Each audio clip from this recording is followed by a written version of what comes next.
Hezbollah chief Hassan Nasrallah की मौत के बाद हमास चीफ याह्या सिनवार बहुत ज्यादा तनाव में है। गाजा में वो अपनी लोकेशन बार बार बदल रहा है। सिनवार को ऐसी जगह पर ट्रैक किया गया है जहां उसके होने की किसी को उम्मीद नहीं थी। גם לגבי החטופים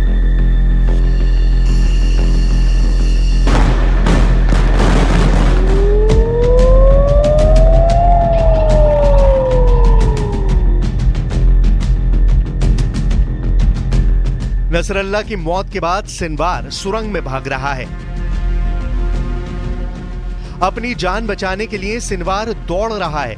सिनवार कभी इस सुरंग में पनाह ले रहा है, कभी उस सुरंग में। वो अपनी लोकेशन लगातार बदल रहा है। नेतन्याहू की आईडीएफ का खौफ उसके दिलो दिमाग में इस कदर छा चुका है कि सिनवार को रात में नींद नहीं आ रही है। आंखें बंद करते ही उसे इजराइल के बंकर बस्टर बम का ख्वाब आ जा रहा है और वो फिर से अपनी लोकेशन बदल ले रहा है।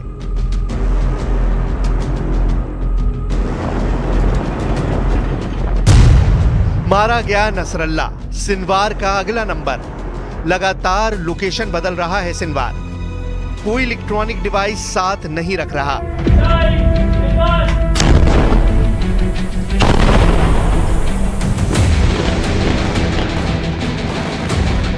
हमास चीफ अपनी ही खोदी सुरंगों में फंसकर रह गया है। सऊदी अरब के अल अरबिया चैनल ने एक रिपोर्ट में बताया कि नसरल्लाह की मौत के बाद याह्या सिनवार एक बार नहीं कई बार अपने ठिकाने बदल चुका है। यानी कहा तो सिनवार ने इजराइल को बर्बाद करने की कसम खाई थी और अब नेतन्याहू ने सिनवार की ऐसी हालत कर दी है कि अब उसके पास जिंदा रहने के लिए भी कोई सुरक्षित पनाहगाह नहीं बची।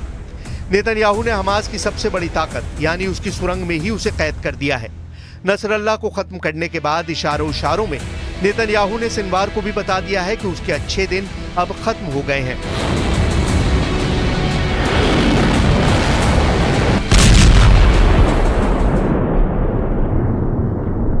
יש לנו הישגים גדולים, אבל המלאכה עדיין לא הושלמה. בימים הקרובים אנחנו נעמוד בפני אתגרים משמעותיים, ונעמוד בהם יחד. ולמשטר האייתולות אני אומר, מי שיכה בנו, אנחנו נכה בו. אין מקום באיראן או במזרח התיכון. नेतन्याहू दहाड़ रहे हैं और नेतन्याहू की ये दहाड़ शेखी भगाड़ने में मशहूर हमास चीफ याह्या सिनवार तक भी पहुंच रही है। नेतन्याहू का ये रूप देखकर पहले ही डरा दुबका सिनवार अब भीगी बिल्ली बन चुका है।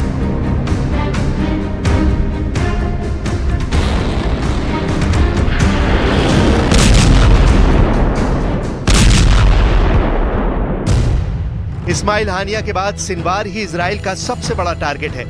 इजराइल का पहला दावा है कि उसने गाजा के बॉर्डर के आसपास 80% सुरंगों को पूरी तरह तबाह कर दिया है। यानी गाजा से बाहर जाना अब सिनवार के लिए मुश्किल है।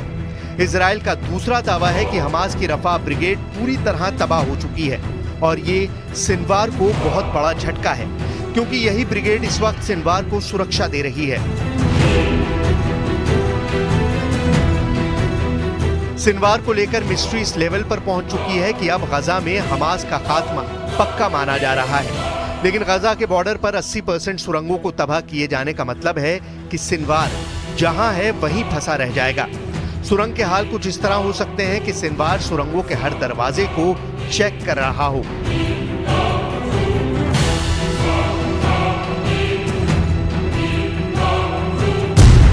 जब वो सुरंग नंबर 1 के दरवाजे पर जाता हो तो वहां पता चलता हो कि दरवाजा इजराइल के हमले में सील हो चुका है।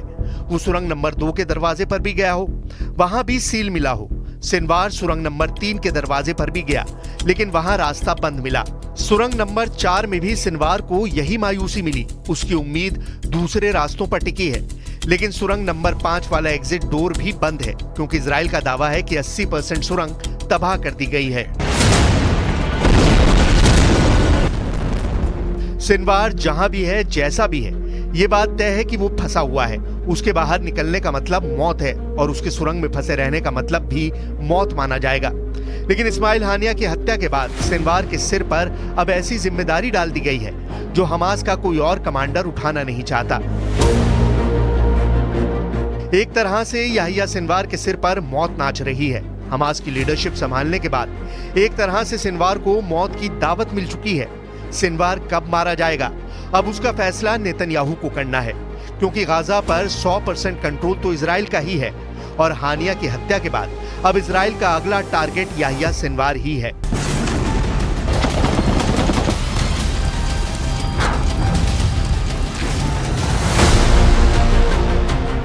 सवाल है कि क्या नया चीफ बनाकर एक तरह से सिनवार को कफन पहना दिया गया है और हमास ने अपनी नई लीडरशिप को तैयार करने से पहले ही उसके खत्म होने का ऐलान कर दिया है।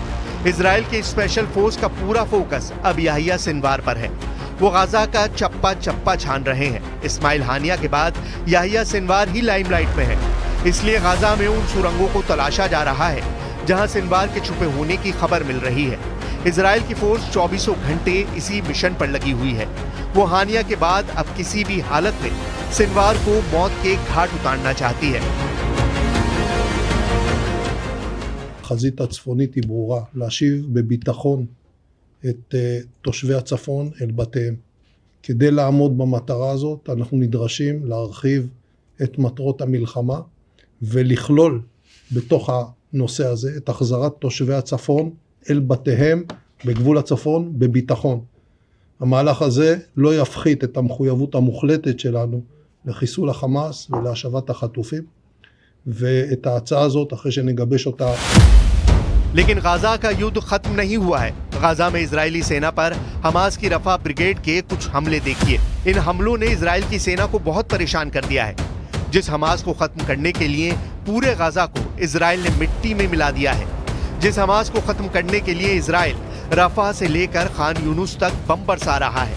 40,000 से ज्यादा लोग इस बमबारी में मारे जा चुके हैं। उसी गाजा में इजराइल को हमास से अभी भी लगातार झटके मिल रहे हैं।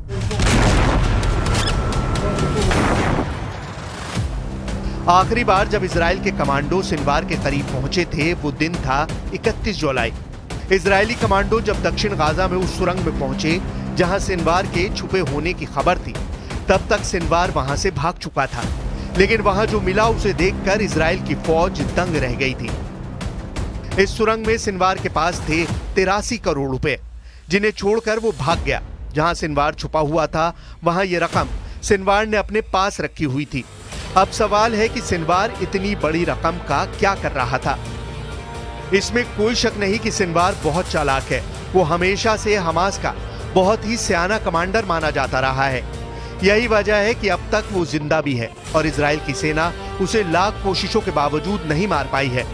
इजराइल की इंटेलिजेंस से सिनवार के बारे में बहुत चौंकाने वाली बात पता चली है, जिसकी वजह से गाजा में उस तक पहुंचना बहुत मुश्किल हो गया है। सिनवार इलेक्ट्रॉनिक कम्युनिकेशन यानी मोबाइल या सैटेलाइट फोन जैसी कोई चीज इस्तेमाल नहीं करता। अपने बमबाज दस्तों को मैसेज पहुंचाने के लिए वो ह्यूमन कुरियर सिस्टम यानी हमास के लड़ाकों को ऑर्डर देता है।